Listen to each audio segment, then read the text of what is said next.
Hello, folks. This is John Pelham, and this is the first of a two-parter that I'm doing. One today, and then one in the next one.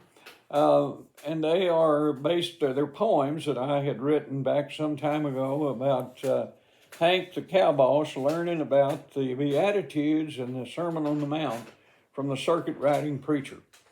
And so this first one's called Hank Learns the Beatitudes.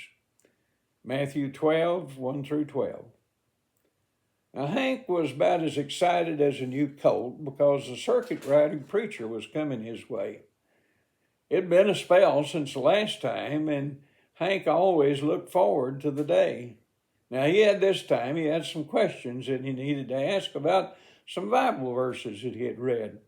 So the day came, and the preacher got there, and excitedly Hank welcomed him and said, "Preacher, I've got some perplexing questions about some things that Jesus had to say.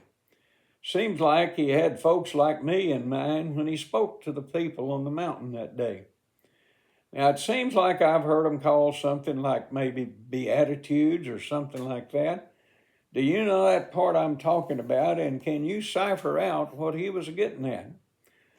"Well," said the Reverend, ready to get started, "I believe I can say it in words that you can understand. What the Lord was teaching that day to those people who, like you, were of the land. First thing you got to remember about this is that those people weren't religious big shots. They were people a lot like you, hard workers.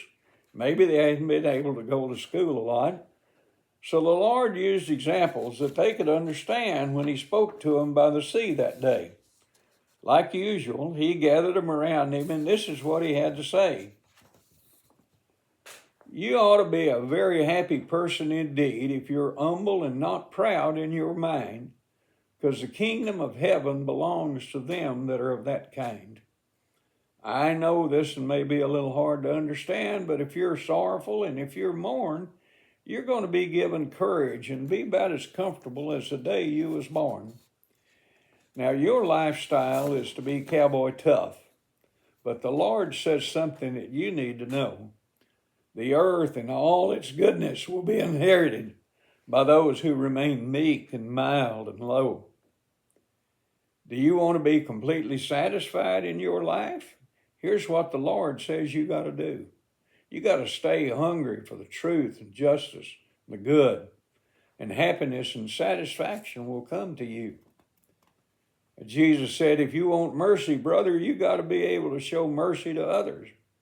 And to be happy as this life's path you trod, stay pure in heart and you'll see God. If you hanker to be happy and blessed when your life on this old earth is done, you got to do your best to make and keep peace, and you'll be blessed to be called God's son. Now, nobody likes to be bad-mouthed and talked about. But in these words the Lord shares, if it's cause they're being done good for the Lord, the kingdom of heaven will be theirs. Now finally, he adds a challenge and a promise. Stay strong when people treat you that way, because your reward in heaven will be great, just like the persecuted prophets back in the day. With that, now the rest of the sermon covers our relationships with the Almighty himself, the parson concludes. But I know we both got to get along. Now later we'll finish this lesson that time now precludes. So Hank and the circuit rider agree to part with a promise to take up when next they meet. The parson knows how much Hank loves it, and teaching him for the parson's part has become a real treat. Now, folks, we'll take up the Sermon on the Mount the next time we get together. I just want to thank you again for this opportunity to be with you, and we look forward to the next time we get together. Thanks a lot. Bye-bye.